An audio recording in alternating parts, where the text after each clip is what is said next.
Welcome to The Third Story. I'm Leo Sidran. Today's episode is a little bit of a special departure for us because it features not one, not two, but three conversations. It's a collection of interviews with three musicians in honor of The Late Show with Stephen Colbert launching today.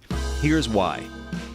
When David Letterman's Late Night with David Letterman show first went on the air in 1982, it was seen as being edgy and unpredictable and soon developed a cult following, in part because he chose to have a band that featured the popular music of his generation, played by some of the most serious session players on the New York scene. The band, originally dubbed the world's most dangerous band, was helmed by Paul Shaffer and helped to redefine the music of late-night television.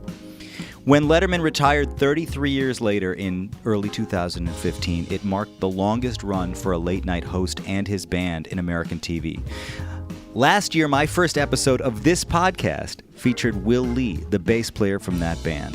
And in that conversation, he talked about how the band came together, how it affected his personal life, his professional life, how he managed to negotiate between the responsibility of having what really amounted to a day job and maintaining a healthy freelance career as a musician. And that's what got the ball rolling with this podcast. That's how we got started. Subsequently, the podcast continued, and two of the most inspirational interviews for me personally that I had after that first conversation with Will Lee were with the bassist Michael Thurber and with his friend who he met his freshman year in college, Jon Batiste. So today we're going to feature excerpts from all three of those interviews. I spoke to Jon Batiste last fall after he had been a guest on the Colbert Report on Comedy Central, and although there was a clear rapport between Stephen and Jon, there was no predicting at the time that Colbert would choose the young Batiste to lead his late-night band.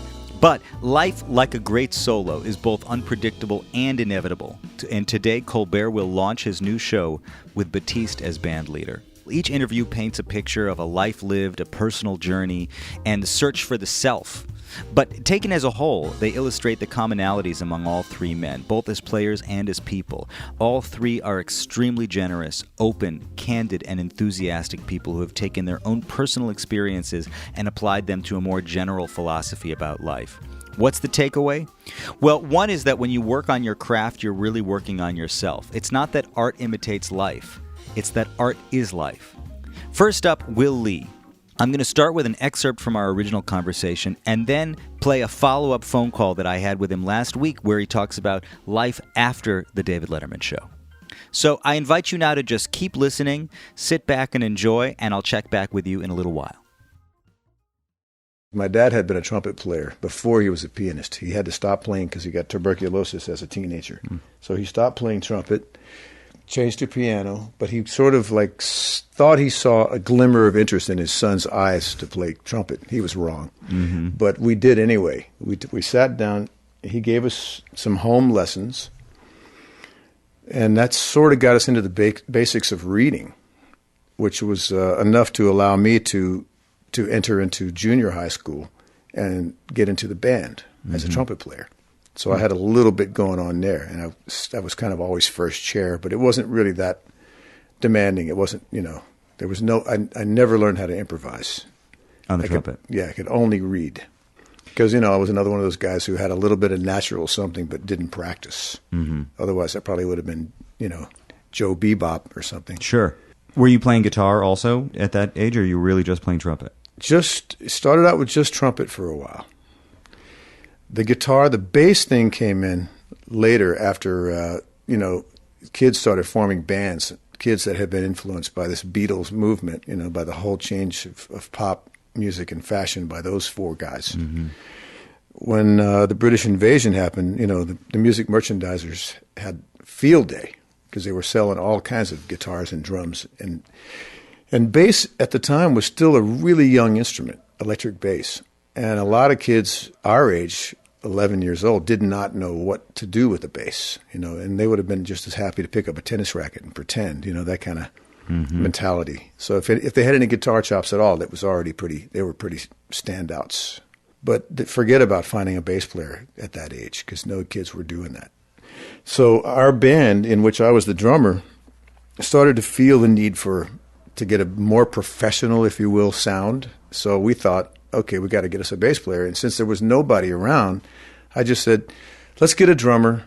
I'll switch to bass. Okay, whatever. We got to get the sound for our band. Mm-hmm. And what a mistake. We got the drummer. I started playing bass. I was the lead singer.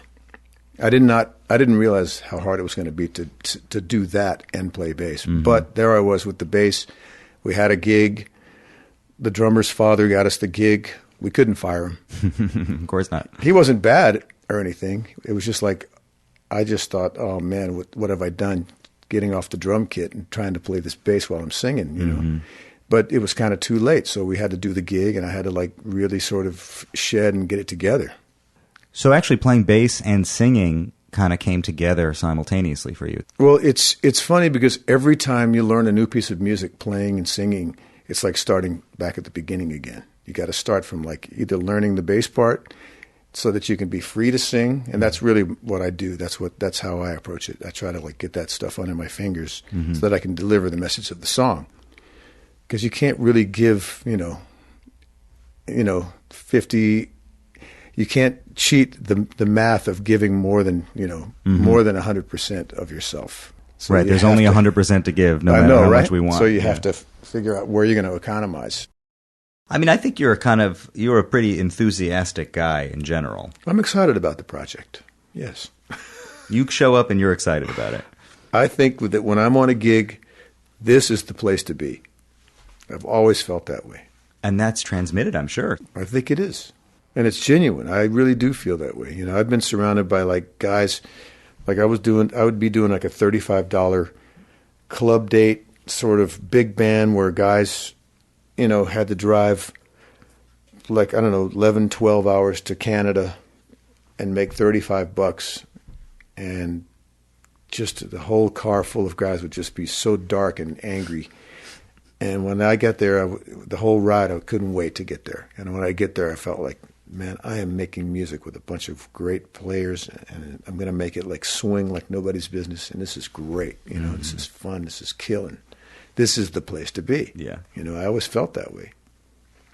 And so if anybody ever asked me, man, did you ever pay any dues? No, I never paid one due, ever.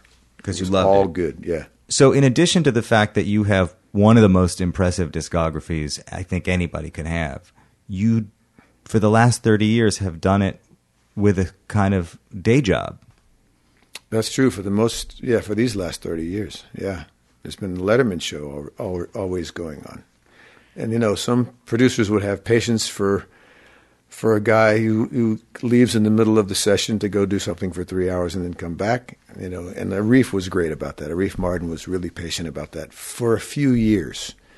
But finally he got fed up with it, because a lot of times the real energy could be happening right during that time slot, and guys don't want to just stop the works for one guy, it's silly. So, you do what you can with what you got, with the time that you have. How did you come to be a member of the world's most dangerous band? Well, there was a band that was really successful in Japan that I was part of. It was called the 24th Street Band, and it had Hiram Bullock, Steve Jordan, and Clifford Carter, and myself. It was a really cool band. We had a lot of fun playing. Most of the material was written by Clifford Carter and Hiram. Paul Schaefer was not only somebody that I've always really gotten along with and loved a lot as a person and musically, but he knew all of us knuckleheads, from various sessions and stuff. In fact, within the 24th Street Band realm, he produced our second album with us, so we were all really close. And at some point, the 24th Street Band was falling apart right about the time that Schaefer was getting an offer to be the musical director on this new pilot comedy/talk show/music show pilot that was going to last for 13 weeks, guaranteed. And then he asked me, he said, I've just had this meeting with this guy, Dave Letterman, and he wants me to be the MD of his band, and I have this idea, and this had never happened before. He said, I have this idea to do instrumental Motown, Beatles, James Brown, and Rolling Stones stuff as the music for the show. Mm-hmm. And I thought, man, that sounds like fun. And he says that I want you and Hiram and Steve Jordan, to be the rest of the band besides myself. Mm-hmm. And I said, that sounds great. When does it start? And he goes, next week. And I said, shit, man, let's go in and, let's have a rehearsal. Let's learn some tunes, And I was a drug addict at the time, by the way. Mm-hmm. I want to mention that I've been sober, for a long time. But before that, I was, kind of really dependent, or I thought I was, on alcohol and cocaine. I was really a bad drug guy. It was really, I'm so lucky to be alive. So what did I do? I called my dealer right away. I said, 13 weeks of solid work, man. I've never had anything like that before. Mm-hmm. This is amazing. Just back the truck up to my door and unload everything. And then the next thing I knew, this 13-week pilot had turned into we got renewed for a little bit longer contract now. And it's like, wow, this is feeling like it's picking up momentum. And all the college kids were starting to watch the show, and the ratings were getting big. And it was a show that started at 12:30 at night, so it was late. Mm-hmm. And the big sponsors started coming in, Budweiser, the cars, and the big advertisers started coming in. It was like, wow, this is full throttle. This is amazing. By the third year, it was like, I couldn't believe it lasted this long. And that, and now it's, as we're speaking, it's 32 years. This is our 32nd year of doing it. So who knows how long it could go for. I mean, there's certainly some world records in there as far as having a steady gig on a night, a late night talk show goes. And you've built the sort of routine of the show into your life. Yeah, I mean, when it ends, I'll be thankful that it ended, because it's the kind of thing where I've had many chances to go do other things that I couldn't do because I was stuck doing the show, if you want to call it stuck. But when it ends, that's the only reason that I'll ever leave that, because it's just too great for a musician to have a steady gig like that. Yo, Will, I just almost overdosed on some Sidran the other night, man. what was that? It's not as strong as the Sidran, but it's really pretty good stuff. So how you doing? What have you been up to? Well, I just got back from Japan last night. Been there for a couple of weeks. Before then, I did the L.A. thing, played Hollywood Bowl, which was fun. I came back and did a record for 2 days, and then went right to Japan. Next week, we're heading for the Monterey Jazz Festival to do this Jocko thing again that we did at Hollywood Bowl. It was a lot of fun.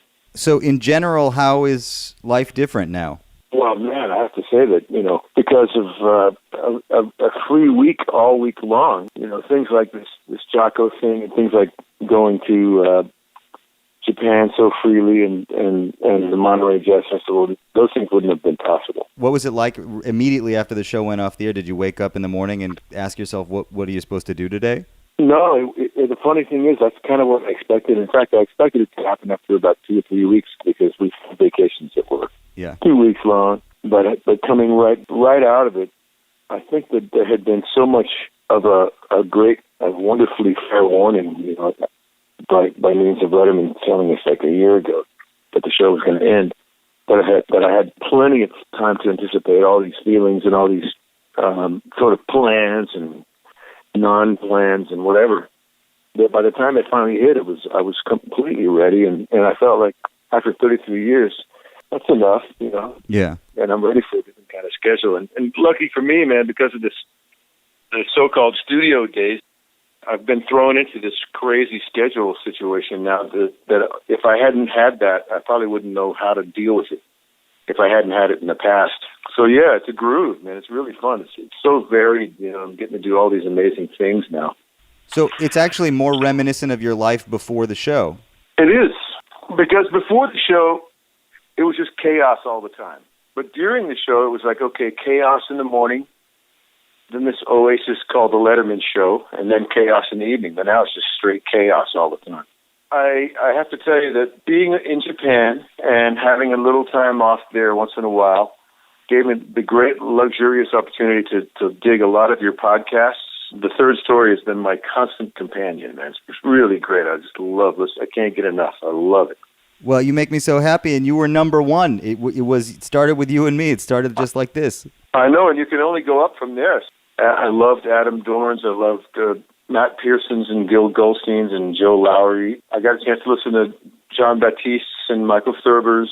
All really, really, really extra special, everybody. Yeah, man. Hey, speaking of those guys, I know we communicated about the fact that Michael Thurber is going to take over playing bass on that show. And what kind of advice do you have for Michael going into this? I don't know what he would probably need to take away from whatever I would have to say, because when you think about what Michael Thurber's capable of doing, you know, he's got such varied aspects of what his view on what music is and stuff. You know, he's into so many things. Yeah. They're like, that's the perfect thing, because he's going to probably be called on to try to access all that stuff at some point during this run, and he's going to have it. Yeah, I think so too. I think that those guys are in position A for a career if they want it on the show, because it's a big commitment. You just came off of 30 years, you know? Well, as I was trying to describe the schedule before, it's a commitment in one way, but also depending on how they handle it.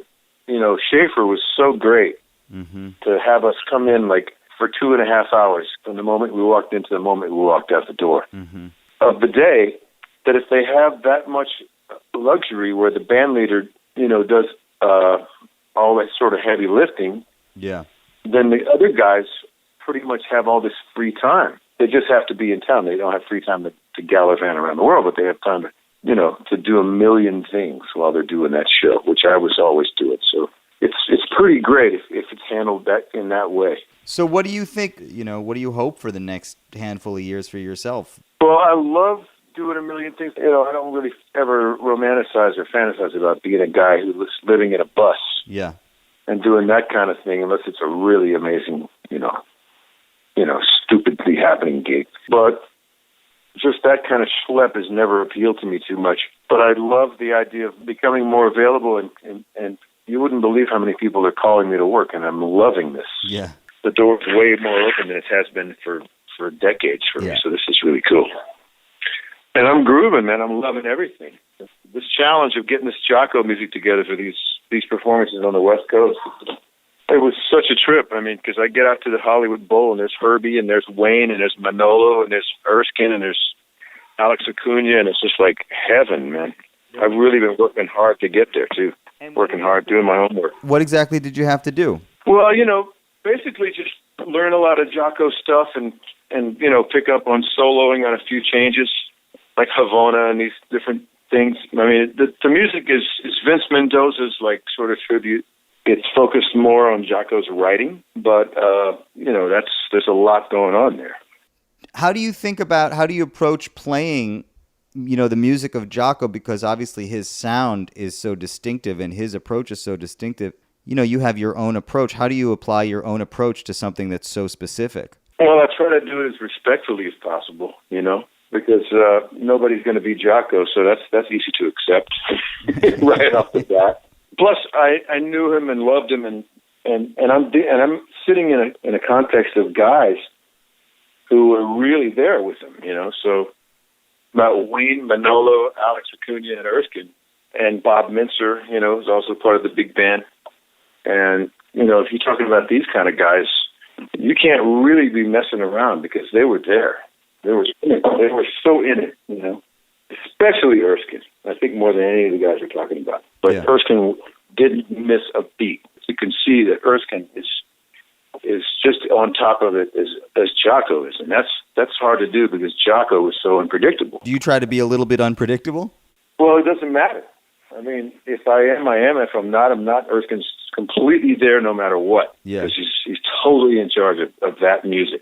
So I don't really have to worry about any of that stuff. I just have to worry about, like, if I play a fucked up note, am I going to be able to salvage it by pretending it was in context with the chord changes that I was on top of at that moment? Yeah. Especially with Herbie listening and Wayne listening. That was a different kind of pressure that I kind of really just had to ignore them in order for me to survive.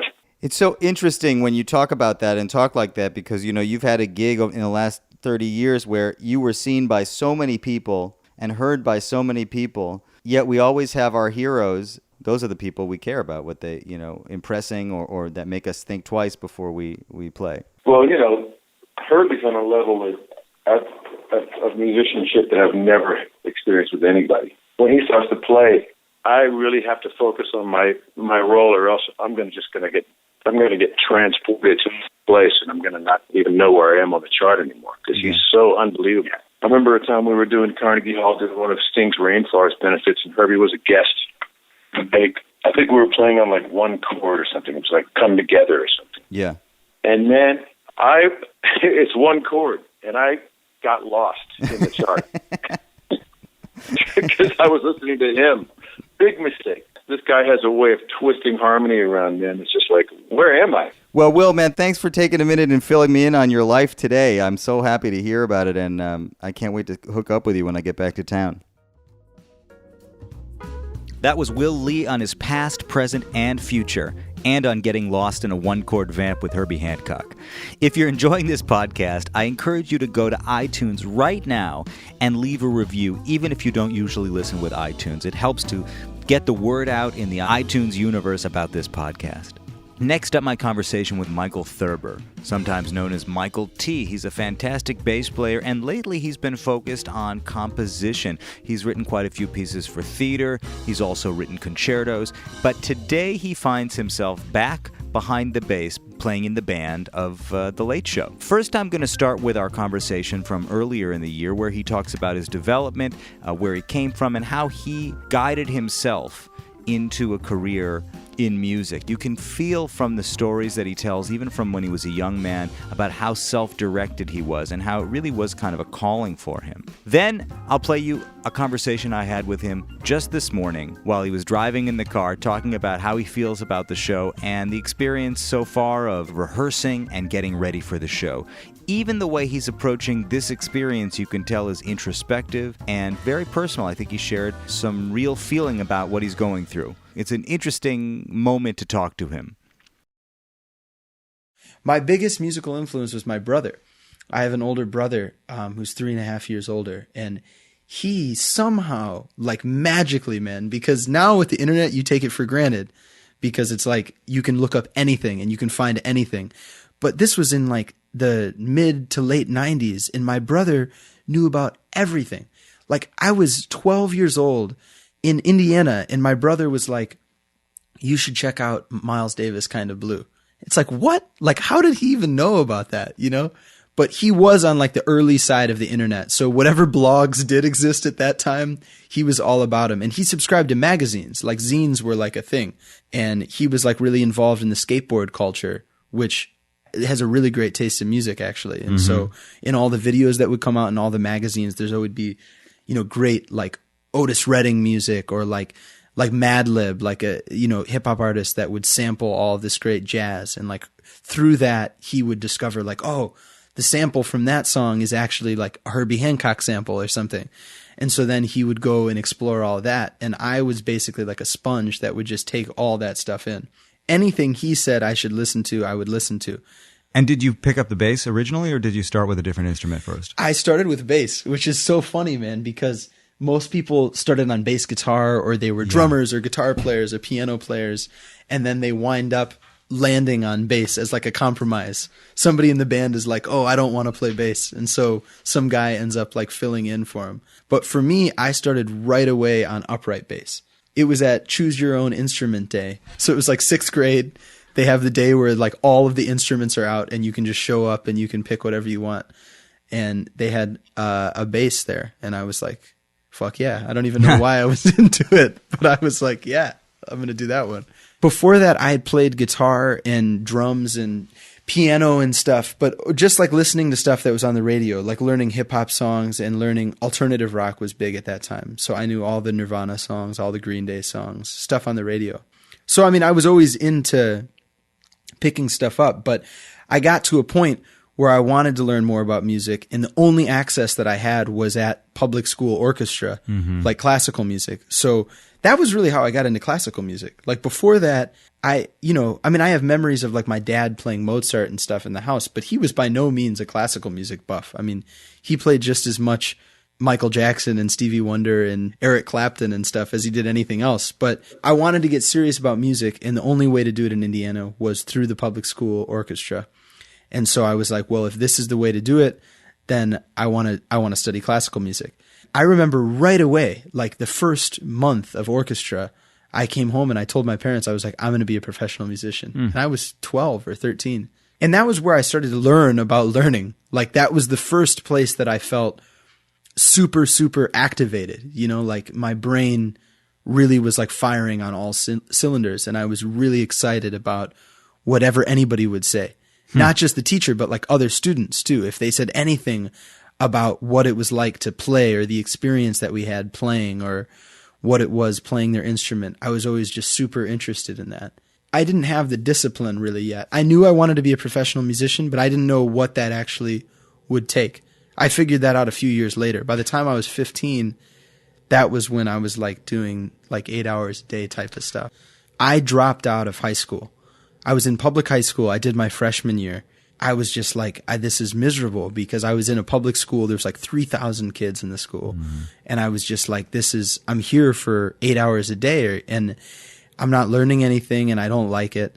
And so I was like, I can't do this. And my parents, who have always been awesome, always been super supportive, they were like, well, then you should leave and we should figure out something else. So I did homeschooling for the second half of my sophomore year. So I left high school and did a program, what was it called? Like the American Academy or something. And they would send me books and I would read them and then send in tests and mail them back. And I could do all of my work, everything, like math, American history, literature in like 2 hours a day. Because really, I mean, not to get on a different topic, but if you really boil it down to what you're actually learning or what you actually have to do in a work day or a school day, it's like, it's not, if you're focused, it's not actually that much time. I would do 2 hours of schoolwork in the morning and then I would practice. And I was playing upright and electric. On electric, I would watch the Jaco Pastorius interview video where Jerry Jamot, amazing bass player, would interview Jaco and talk to him about stuff. And I learned everything that Jaco ever recorded, tore the frets out of my bass, all that stuff. And I was playing upright bass too. So I was studying Simandl technique on the upright bass and Petrarchy and thumb position. And I had a private teacher, but I would only meet with him every 2 weeks because it was in Indiana and it was like a 45-minute drive. And so it was all very self-motivated out of books and out of videos and stuff. And I would write a little bit, try to begin writing music, and I would study jazz and do Jamie Abersol books and like just anything I could get my hands on. When my parents moved to Michigan, I was afraid because this whole time I had friends because I'd lived in Indiana all the time. So I wasn't with them at school, but I could still hang out with them at night. But when my parents moved to Michigan, I got scared because I was like, if I don't meet anybody and I'm homeschooling, I'm going to become like a hobbit. Sure. You know? So that was when I was like, well, I don't want to go back to public school, but I don't want to just not meet anybody. And my parents had heard about Interlochen because they were originally from Michigan. So I ended up going there, and that really changed my life. Juilliard called and they were like, you got in. And I thought, well, I didn't get into Curtis and New York would be awesome, so I'll go there. It was one of those decisions that wound up being the best decision ever because I'm here now and I love what's going on and I love New York and I love everything that's happening in my life and my career now. But at that time, it was the beginning of a big turning point in a very difficult period because I wasn't super excited about going to Juilliard. And in that immediacy, like in those few years, it actually opened up kind of a dark period for me where I went through a lot of stuff physically and emotionally and kind of went into like a couple years of like turbulence, which, you know, wound up all being okay. But at that time, man, it was like, yeah. When I got there, you know, they had sent me like a month early, like a packet of all the stuff for the placement audition when I got there. And I'm the kind of guy that like, I get excited and I'm proactive and stuff, you know. So when they sent me this packet, I didn't practice it at all. And that was a sign to me immediately because that's not my style. If I'm excited about something, I jump into it all the way. And I got this giant stack of music, all these excerpts and everything to learn for the audition. And I did not touch it. And so I knew before I got there, I was in for something. I knew something was about to shift for me. Something was going to change. Right away, really quickly, I realized I don't want to be in an orchestra. I knew that before I got there, but it's the kind of thing where it's like, it's easy to think you don't want to, but then all of a sudden when you're in a room and you're in an orchestra rehearsal with all of these people around you, you look around and it's like, it's not a fantasy anymore. It's like every single one of these people, if anybody's going to wind up in the New York Phil, if anybody's going to wind up in Boston, if anybody's going to wind up in San Francisco, it's going to be one of the people in this room. And being around that, if you're not vibing with it, then that means you really are not cut out. You know what I mean? Like it's no longer, it's just something that you're thinking like, I don't want to play in an orchestra. It's like, These are the people that are going to be playing in orchestras. This is what it's like. And if you don't like that, then it's not for you, you know? So I figured that out really quick.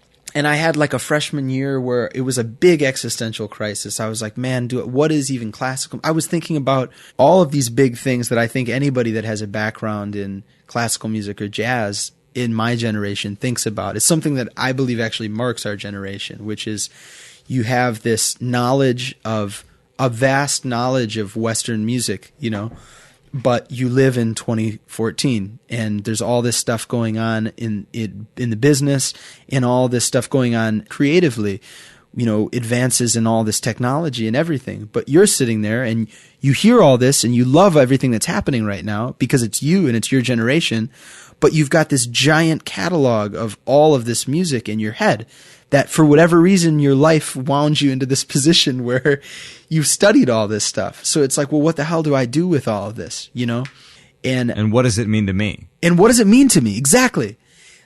I spent years learning how to play the Bach cello suites on an acoustic bass. And here it's 2014 and people are fucking doing wobble bass in dubstep. It's like, why am I sitting here playing an acoustic bass, learning piece of music that was written 350 years ago? But I love it too, you know? So that's what's complicated, because it's one thing if you do that stuff and you're like, well, fuck it, I don't actually like that. But it's another thing if you do it and you're like, I actually love this, but I also understand what's going on right now. So how do you figure that out? And at 18 or 19 years old, for me, the answer was that you don't. Instead, you just go crazy and you're just like, I don't know what to do with all this stuff. Yeah. I wanted to learn how to conceive music and understand what was going on with music without an instrument, because prior to that, everything was filtered through the bass. If I wanted to write something, I would think about how you would finger it on the bass or what the bowing would be. So I started to just listen to music. I'd analyze everything that was on the radio. Serious ear training, I guess is what it was. And writing at the same time. After a couple months at home, Jon Batiste was doing a concert at the New Hampshire Music Festival, the Summer Music Festival, with a big band. Did you know him from Juilliard? Yeah, we were like best friends at Juilliard. He was like, we need an arranger for the big band. Do you want to do it? And I was like, yeah, because at this point I was really writing a lot. So that was my first gig as a composer or an arranger. And I made all the charts. It was so stressful. But that was like arranging 101, you know, and I learned how to arrange for a big band. As time went on, I felt like I always had the capacity to be more of a holistic musician, you know. And the more I started to identify role models, like I love Edgar Meyer's bass playing. I think he's probably the greatest bass player alive, but it's not about that. He's a holistic musician. He composes amazing music. He has a knowledge of orchestration. He has a knowledge of different genres of music. He plays bass at an extremely high level. And all of it is just who he is. It's like his personality explodes through everything that he does. And those are the kind of people that I started to become more and more drawn to. I mean, I think nowadays my two biggest inspirations are Leonard Bernstein and Quincy Jones. And both of those people have these sort of Renaissance man qualities to them that I've just always gravitated towards and always really admired. You know, Leonard Bernstein wrote music for many different mediums, you know, for theater. He wrote concert music. He performed as a concert pianist. He would play concertos. He conducted. He produced, you know. He was involved in business aspects of things. He was a teacher. Those are the kind of people that I started to become more and more drawn to. And I think, I don't know if I would have had the courage to pursue that had it not been for the arm injury and all of the crisis that surrounded, because it kind of forced me to acknowledge that there's these people out there that I actually really admire, and I know that I have something to do with that legacy, so to speak. Like I know I have a place in that world of that type of musician. That's sort of an all-around diverse type of musician. Hello. Michael T. How are you? Hey man, I want to record this conversation because I want to talk to you about your life right now on the eve of the new chapter of your life. Okay. Do you feel like that's what's happening? Do you feel like things are going to change tomorrow? No, I don't think so. I think I'm amazed by how down to earth human beings actually are, and how down to earth TV is. It's really chill, you know. Everybody is just there, working and happy and excited and doing the best job they can do. There's a lot of excitement in the air, and I am really confident that the show is going to be pretty revolutionary, just because Colbert is such a genius, and I don't think music like this has been on late night television. And the format of the show is just very cool and modern, and I think it's on the nose of what's going on right now. So, I mean, I think it's definitely going to be a big deal. But, you know, it's kind of like when you're doing something, you kind of just do it, and it's just like, there it is. Yeah. It's a really good team. Everybody's really talented, so it's kind of just going to happen. And you guys have done a few weeks of test shows and stuff, right? So you feel like it's dialed in already? Yeah, we've done what would have been like 9 test shows now, and it's great. You know, I think the nature of these shows is that it's basically like rewriting a Broadway show every single night. It's live, you know, so everything happens live. It's everything that's in a Broadway play: lighting, costume, makeup, lines, music, everything, except it's also being filmed and broadcast to millions of people. So given that, it's just like any live theater experience where it takes a while to dial it in. I don't know, at least when you look at other late night shows, the golden era of a show usually doesn't come until a few years in.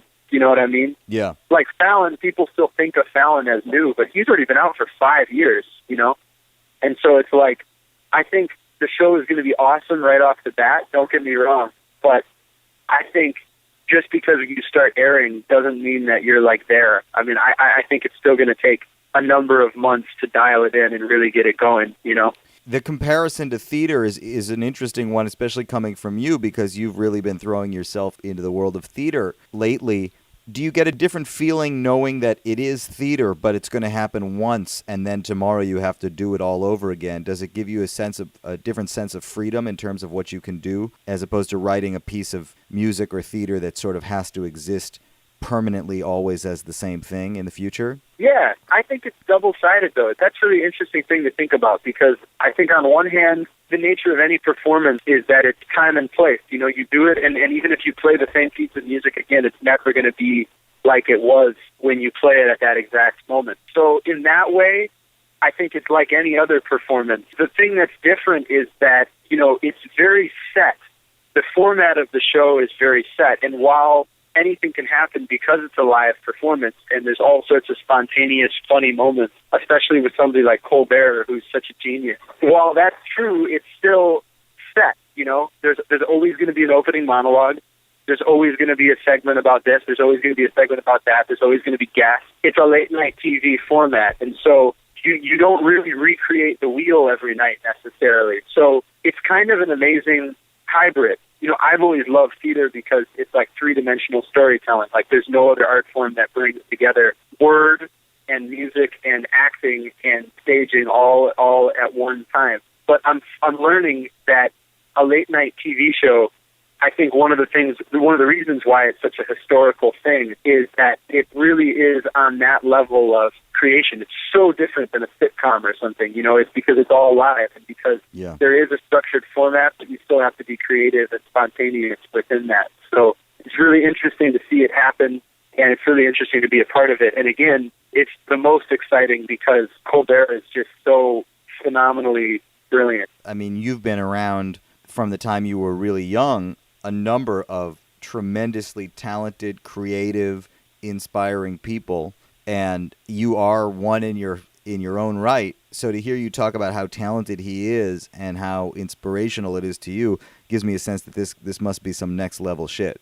It really is, man. He's just a genius. I mean, he's terrifyingly intelligent, but he's also really down to earth and a really nice guy. And beyond all that, he just knows how to do his job so well. And it's always so exciting to be around somebody that is so good at their job. You know, it's just amazing. Everything he does, you can feel 20 years of experience behind. And that's just a beautiful and inspiring thing to be around, because it puts an energy in the room where everybody's like, damn, we want to be our best, you know. And Jon is amazing as well. You know, Jon is in that ilk as well. And so to have them together, I think, is really great. And to have Stephen at the the forefront is just, it's amazing. And then it's a trickle down from there, you know? Right. Did you talk to Will last week at all? Did you talk to him about his experience and ask him any advice? I did. He was so generous with his time. What an amazing guy. We grabbed dinner, and he was nice enough to meet up, which I was really flattered by. And we just chilled and talked. It was like we'd known each other for years. You know, he's just such a good guy. We talked about the show and you know, his experience on Letterman and stuff. But for the most part, we kind of just talked about music. And I would just sort of say, you know, what was it like playing with, you know, so-and-so? What was it like doing this? What was this session like? And then just sort of let him go and listen to him tell these amazing stories, because he's just seen so much and played so much music. I can imagine that there could be a kind of a Groundhog Day aspect of doing a show like this when you think about somebody like Will Lee, who did that show for essentially for over 30 years, and just every afternoon walking onto that set and playing the show and then walking off. And on the other hand, each one is different. As you say, that's an attitude, and that's a philosophy that you can take with you into every performance that you do. I agree. And I mean, in regards to the routine, it's yet to be determined. I mean, I have my thoughts about it as of now, which I'll keep to myself. Yeah. But I'm excited to see how I actually feel doing it. I mean, I've never had a routine in my life. I think a routine is something foreign to most musicians and most creative people. And so there's some incredible things about it, and there's also some things already that I can feel like it's like putting on a suit that's a little too tight, you know? But it's a good, I mean, I'm just thrilled. I'm really thankful to have the opportunity. And I think everybody looks at these things in different ways. But for me, this is just what's going on right now. And it's a really cool thing. And I'm thankful to be there. It's beautiful. Michael T., thanks, man. All right. Love you, baby. Well, that's Michael Thurber on finding his own path, making hard choices, and having fun the whole time. I don't know if you noticed, but there's a kind of a common conception between Michael and Will Lee. It's not so much a musical point of view as it is a general feeling about the world. Will Lee at one point says, I'm excited about the project. If I am on a gig, I believe it's the place to be. And Michael Thurber has a similar approach to the way he thinks about the world and the projects that he does. So even though they come from totally different generations and they come from totally different backgrounds, you can feel that there's something common in the kind of person that they are that maybe made them attractive for the kind of job that they got. By the way, if you're enjoying these interviews, you might like to hear the full-length originals from which they're taken. The full interviews with Will Lee and Michael Thurber are available at third-story.com, as is the full interview with this next guy, the guest of honor, Jon Batiste. When I spoke to Jon Batiste last year, I was really moved. There was something about this guy that totally affected me. I really felt that he was a kind of a voice of the future of, you know, it's not even just jazz, because he's just somebody who's so aware of his role both as an artistic leader, somebody who's trying to forge a new path, but also an entertainer. And he is so committed to putting music in the lives of the people that hear it and eliminating the distance between the performer and the audience and including everybody. I love this guy, and I'm just thrilled that Stephen Colbert chose him to be the band leader on his show. I know he's going to rise to the occasion, and I can't wait to see what comes out of it. So here's my conversation with Jon Batiste. You know, when I was younger in Kenner, Louisiana, in a suburb outside of New Orleans, and my family is the Batiste family of Louisiana. There's a big musical lineage. Musical families are a very big part of the culture. And I had this dichotomy, if you will, of living in Kenner in the suburbs and doing regular kid stuff like basketball, playing chess, riding bikes, and going around the neighborhood doing stuff a lot of times that you're not supposed to do. Mm-hmm. Just having a good time, Yeah. man. Then at night, going into the city with my dad, my uncles, my cousins, all musicians, and seeing the scene. And I always had a love for music, but it steadily grew as I got older. And it was very interesting how it kind of started from being in my family and being around me to kind of taking over. Mm-hmm. Very, very interesting process. Did that process happen when you were still playing drums, or did it happen when you found the piano? It happened when I went to the piano. I've heard you talk about how your mother suggested that you make the change from drums to piano, and just that story alone kind of opens up a whole world of questions for me. You know, the first one has to do, I guess, with your mother's role in the family, because it seems to suggest to me that she really had her eyes on the whole picture and sort of understood the world of music and also maybe where you would fit in that way. There was a beautiful intuitive vibration that she, I think, felt from the time that I started playing the piano that was telling her, I guess, you know, this is the right move for you. I think you should move in that direction. I feel something about that. Maybe she didn't see the whole picture, but it was more ordained than anything, like the piano. Yeah. No, not these drums. Get on that piano. And before you found the piano and you were playing drums, how did that come to pass that you were playing drums? It's kind of like folk music, family band. Everybody's playing, and you're up there, and you're a kid, and they're like, here, hit on this, play, go, solo. And you'll be in front of a crowd of people. And for me, that never was how I thought I would end up as a professional musician or anything like that. I guess it was really, for me, I didn't think about professional music at all. It's kind of like, okay, yeah, Dad says hit the drums, so here I go. Did anybody show you anything? Vicariously you learn, but not direct instruction or someone saying you should really study these recordings or you should listen to this guy and hear how he approaches accompaniment. It was more like, you see the people out there, we're doing a show. So when it's your turn, I want you to give it all you got. Maybe, though, that was the best place you could have come from, because then as you approach more and more sophisticated music, you always had that kind of lit the path for you, right? Understanding that whatever you play, you know, you have to bring everything you have and try to turn people on with it. Yes. I think that it's a transition from this kind of communal folk element in music where they would play the New Orleans cultural music, their own music. They would write funk and R&B music, which is what they grew up with. I learned all of those traditional songs from New Orleans and all the stuff they played and stuff like that. And then I would perform in front of people in the community and on stage. And then I would transition into this more high art world later, where it's like studying jazz and classical music and the intense vibration of Juilliard and all of the conservatory atmosphere.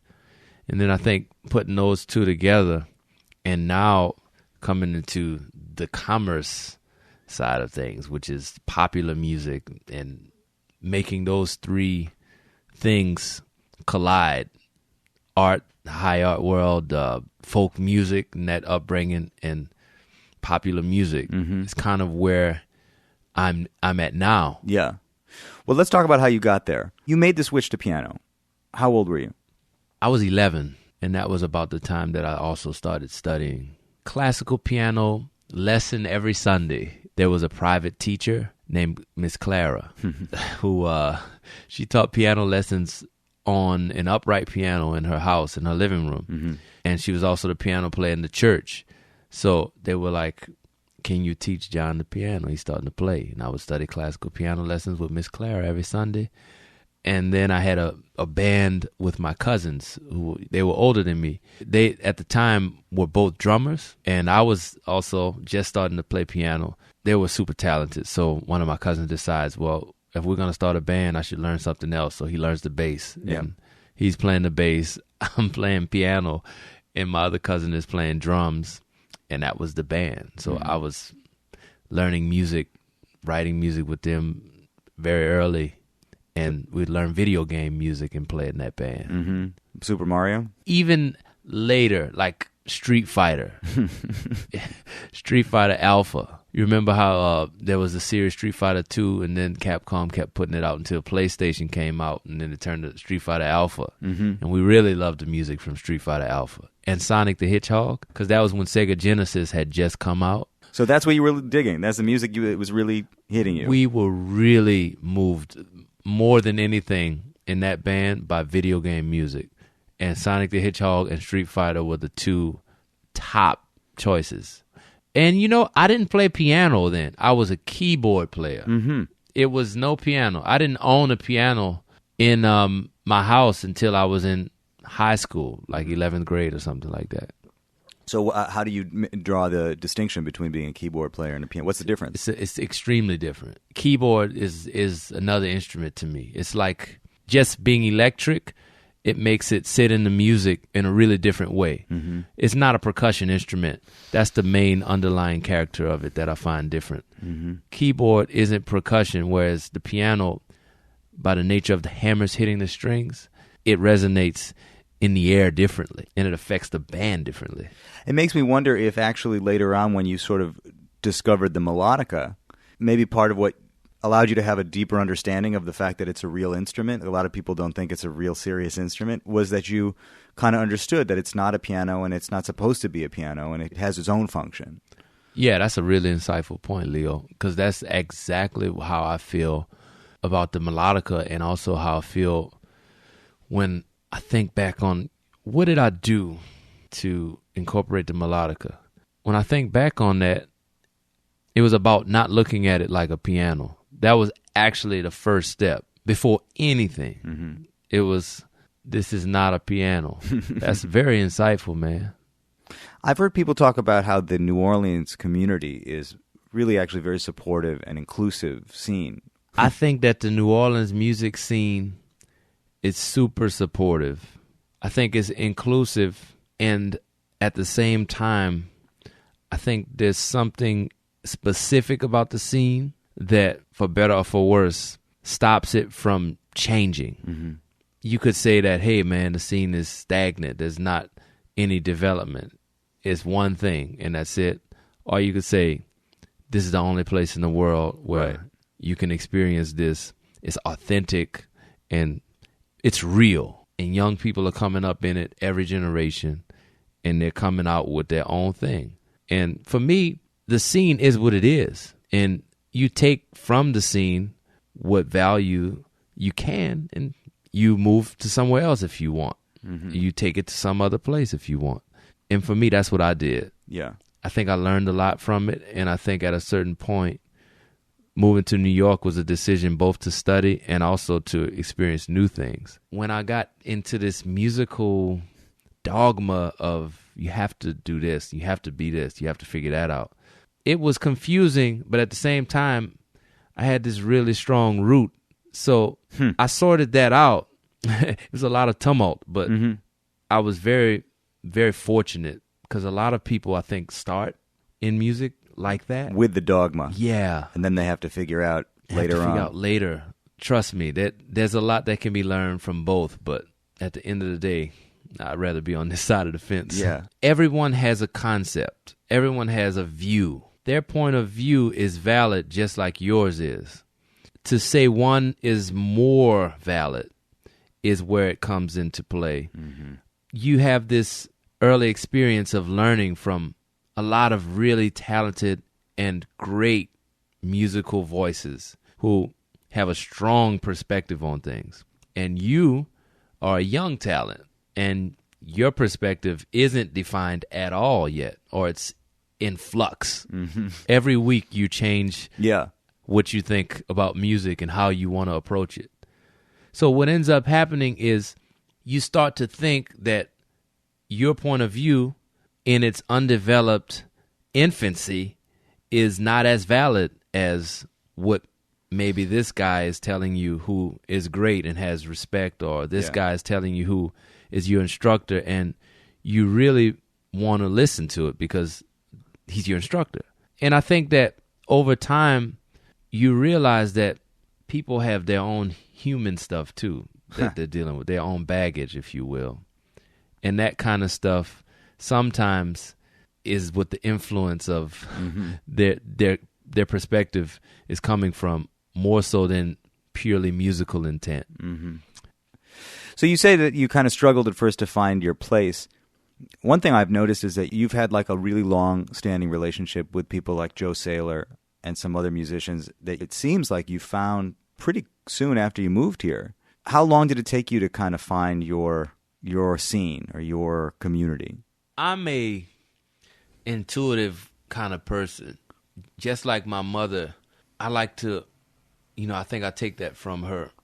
I like to really feel things out, even if I'm not sure yet what it is that I want to do. Because most of the time, it's the right decision when I follow that. And I've learned that the instinct is something that is real, even though it may not be as tangible in the reality of trying to explain that to someone. They're like, what are you talking about? No, I feel it, man, really. There's something to it. And when I first got to New York, I knew that nothing on the scene excited me as much as what was in my mind, even though it wasn't fully formed. And I knew that to create what it is that I was thinking about, I had to make it myself. And I knew that I would have to be a talent scout in a lot of ways and recruit people who I thought could live up to the challenge of trying to create a new thing, kind of forge their own path alongside me. Yeah. And Joe, oh man, Joe and Phil, two guys who I mean, they're kind of like brothers more than bandmates, because we grew up from young men to now grown men together in New York. Joe, we came to New York at the same time 10 years ago. And we've been playing together ever since, just because I could see that he had something about his playing that was different, and he was trying to figure out something else too. And that's what you have to really do, man. You gotta know, okay, even if I'm not sure about this, I know there's something to it. Let me explore this. Let me just step out. I don't want to just take the same path of what I see in front of me if I know none of it feels right. There's a real New Orleans conception, especially in the band as it has been, I think, in the last couple of years. There's something in the format and in the conception that resonates on that level. I mean, you have a tuba and you have, there's tambourine, and there's a lot of things about it, I guess, that people relate and associate with New Orleans. But then if you listen to the actual content of the music, it's not the expected thing from New Orleans. There are pieces of it that are very traditional, and then there's other pieces of it that are kind of, to me, playing something new. So when you say, like, Joe's interested in that music, but he's not a traditionalist in that sense, it makes sense. Yeah. I think people by and large don't really understand or conceive of music in a very nuanced way. And I think the visuals of music and the visual culture that we live in informs what it is that they conclude something to be, more than the actual music itself. What they see is what they hear. Right. What they see is what they hear. They see a tuba, they see a tambourine, they see a guy from New Orleans, and his name is Batiste, and that's New Orleans music. Mm-hmm. And they see a good time, they see a marching ensemble, and that celebratory atmosphere and that marching reminds them of Second Line or something that they would see in Mardi Gras, or some celebratory parade that you may see during the carnival season. I think that all of those elements are there in some degree or another, and all of those conclusions are well-founded, but also they couldn't be further away from the truth. And in conceiving the music, I never actually thought about any of that. It was more the circumstance that led it there, not necessarily thinking at any point about the parallels to New Orleans culture. The one thing that is a clear parallel, like you said, is that it's a walking ensemble. Yes. That is such a fundamental identifier in the band. And when you did Colbert, you made a real effort, I think, to drive that point home. And I've seen the video of you guys out on the street and down in the subway and doing that. And there's something about walking with the band that you just don't see.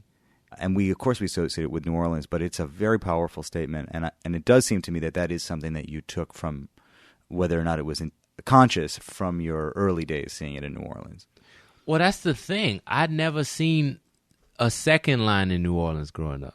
And I took the concept of moving and being mobile not from the New Orleans tradition, but more from a creative impulse that I had from seeing concerts in New York. I thought every concert that I saw in New York left something to be desired on the end of interactivity and on the end of audience engagement. I started to think about what is it that would make these performances more engaging. Then I started to see other things around our touring circuit that made me realize this is just something in live music that I feel like is not really happening at a high level. It's a separation. There's an audience and there's a stage with the band performing and the artist is there and it's separated and you buy a ticket and you come. Sometimes you dance, sometimes you sit, sometimes you clap in between songs, sometimes you just hang out and drink. But there's no real engagement beyond that. Then I started to think, well, I don't like that when I go to it.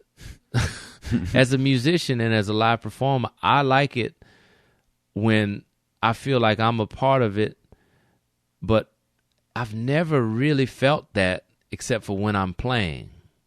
And I think that a lot of people like that, whether they know it or not. The idea of being mobile came from, well, what is it that we can do to bring this element of community and this folk element to music again? Because I think it changed from the folk element when the American capitalist system came into play and we started to think about how we could commodify music and sell it. So that made everything more separate, more distant. Everyone stopped being around the campfire, passing around the guitar or passing the violin around in Appalachia, the Africans in the drum circle, or all of these different traditions of folk music that you think that was the most engaging live performance. So New Orleans is just one example of that folk element in music, that community vibration that you get when you have a guy with an instrument or a band of guys walking around with the people and they're performing and sharing this experience together. And I intuitively was moving towards that, not thinking of New Orleans second line in particular, but more the overarching principle of engagement and live performance being more interactive. You worked as a sideman with a lot of really wonderful established artists. How did those experiences, how do they still continue to affect your thinking about putting together your own project and just what it means to be a musician? I learned a ton about the business and about being a band leader from all of the different people that I played with.